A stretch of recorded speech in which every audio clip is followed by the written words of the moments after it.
Turning now to the fight over deportations without due process by the Trump administration. Federal judges found probable cause to hold members of the administration in contempt for ignoring his order to stop several deportation flights to El Salvador. Now, this could potentially result in criminal charges. Scott McFarland has more on this.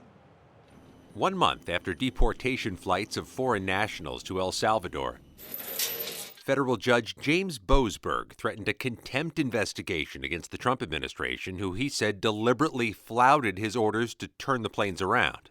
Tom Dupree is a former Bush administration Department of Justice official. How uncommon is this? This is exceedingly uncommon on every level. The judge's order says the Trump administration tried to outrun the court and launch planes of deportees before he could issue an order to review the matter. I think the courts are wrestling with the fact that courts move very slowly compared to the executive branch. They're just not equipped to manage things like this in real time. Among those on the flights was Kilmar Abrego Garcia, who the administration acknowledges was deported by mistake from Maryland to El Salvador despite having protected status.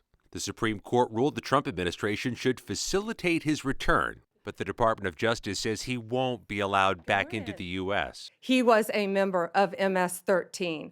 Hard stop. He should not be in our country. The administration is also highlighting that in 2021, Abrego Garcia's wife, Jennifer, filed a protective order over allegations of domestic violence.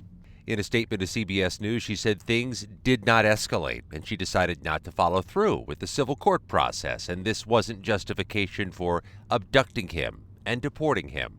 Wednesday, Maryland Senator Chris Van Hollen traveled to El Salvador, but says he was denied access to see or talk to Abrego Garcia. The Trump administration is lying about Abrego Garcia.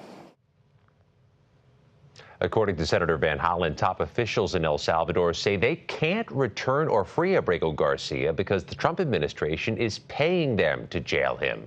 In both of these court challenges, the administration has several days to respond to judges' requests for answers, and Nate, appeals are already in the works. All right, Scott, thank you.